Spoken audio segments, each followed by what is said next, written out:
Hi family and friends and people of the internet. I thought I would do a little video tour of my garden in its before state. For anyone watching this who doesn't know me, I've just moved to my first home. I have lived a lot of places that have felt like home, but this is my first home that I own, that I get to do whatever I want with the garden, which is exciting. I live on Wurundjeri Country near Geboor or Mount Macedon in central Victoria. My place is a little cottage on a subdivided block, and I've got big plans for a small garden space.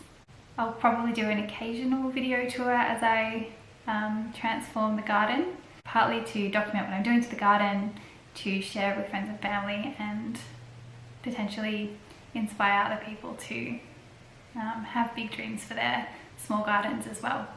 So without further ado, I'll give you a little tour.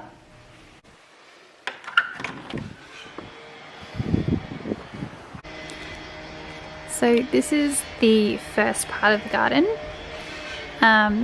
You can see a lot of my stuff kind of just dumped where it fits for the moment.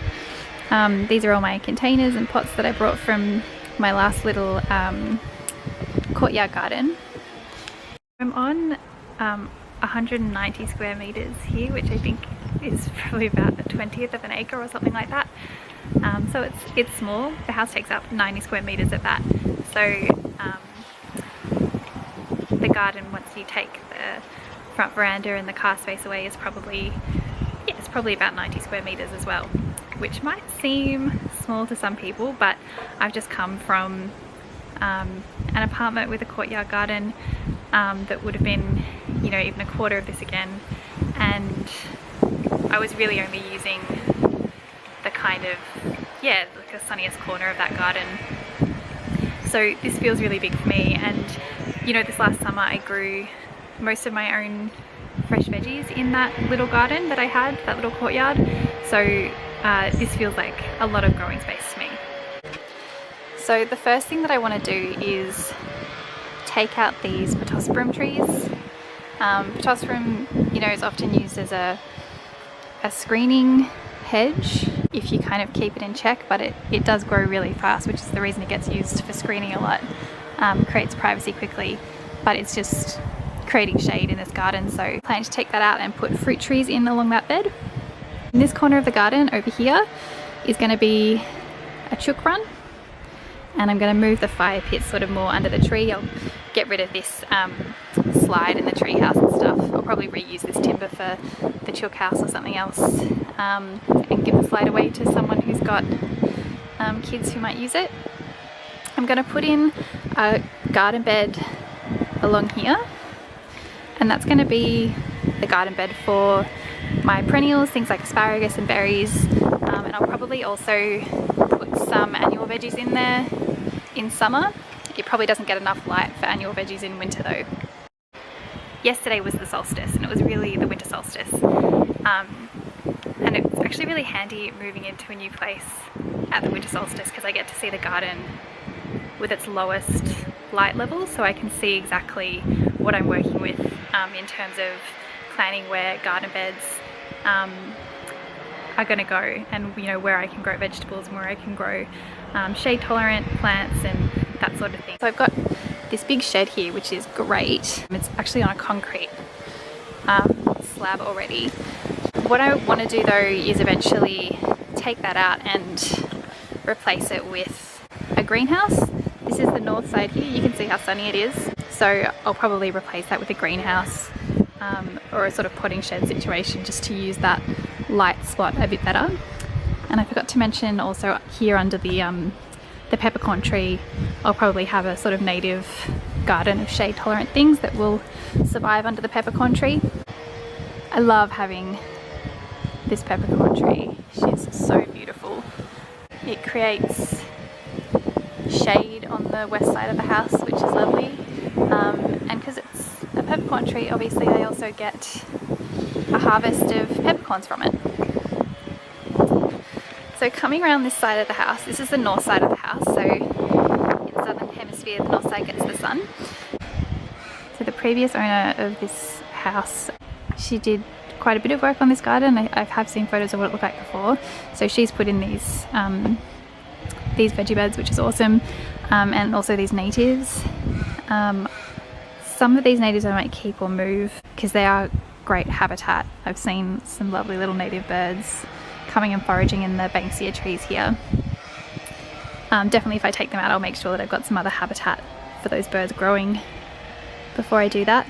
But what I'd like to do along here is put in a raised garden bed just to lift the soil up so that I get a bit more light in spring and autumn. At the moment, at this time of year in winter, these plants here get no light, so just giving it that little bit more light on those shoulder seasons will be great. And just here there's an access point, so I don't want to build a permanent structure over that, so I'll probably just put a removable bench seat. I'll probably just build a little bench seat there that I can pull in and out as needed. I'm planning also to put some raised planter boxes in here, and I'm going to put an arch in here to grow climbing roses on, and there'll be a little fence here. So that has a practical purpose because I want to be able to shut this area of the garden off from the dog, who is an expert forager and loves tomatoes and cucumbers and anything she can get her paws on. And also eventually it means that I can keep the chooks out of that part of the garden if they're free ranging in the other end. And I'll probably put in as well another little garden bed beside the path here, which will be for herbs and things. And I've got this long planter which I'm going to put along here, which will be for herbs right near the back door. So this wall here is a north facing wall, and on the other side is the dining area where I started this video. I would really love to knock a hole in that wall and put a window in to let more light into the house, and it would just be lovely to be able to look through that window onto you know, potentially a cut flower garden here and the rose arch where I'm standing at the moment. I just think that would be so beautiful. So you can see here the soil in this veggie bed needs a little bit of work. Got some of my seedlings and propagated plants here ready to go in somewhere.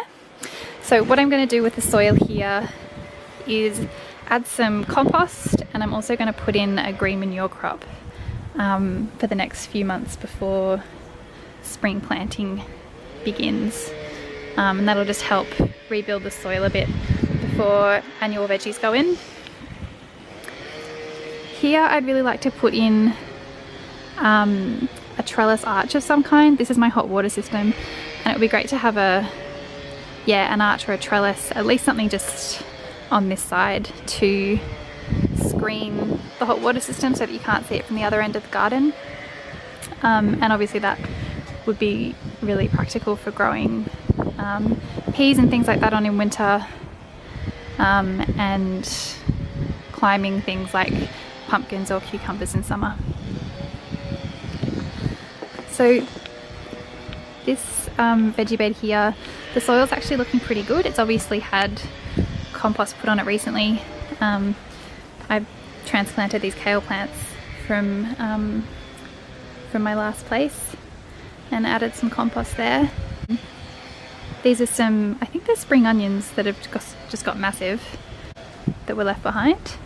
So that's a nice little crop for me at the moment. I've also put in some pea seeds along this trellis and along here, so I'll sort of trellis these up a bit better when they start growing. And I've also put in some broad beans here just to get a bit of a crop in spring. And peas and beans are also nitrogen fixers, so again just helping to build the soil here as well. Over here I've got another little shed. Very handy to have two sheds, especially once I turn the other one into a potting shed. And over here I've started a compost pile, which I'm actually weirdly very excited about because I haven't had room for a proper compost pile before. Bessie, hey Poppet. Good girl. And then through here,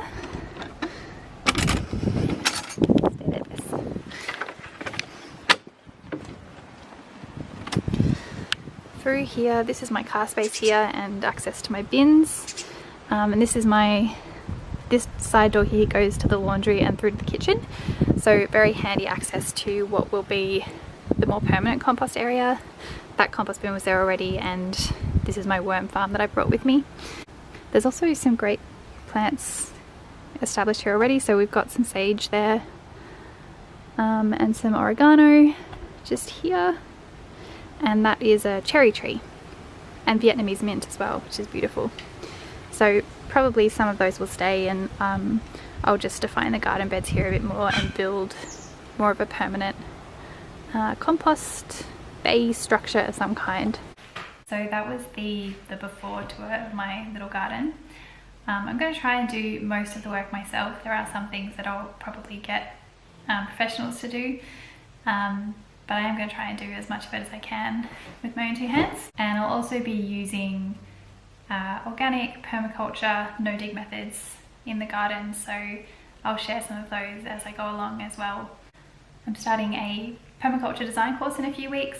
I'm excited to get a deeper understanding of permaculture design and apply some of those principles and ideas to this little garden. Thanks for watching, thanks for coming on that little tour with me, and hopefully I'll see you for another tour soon. Bye.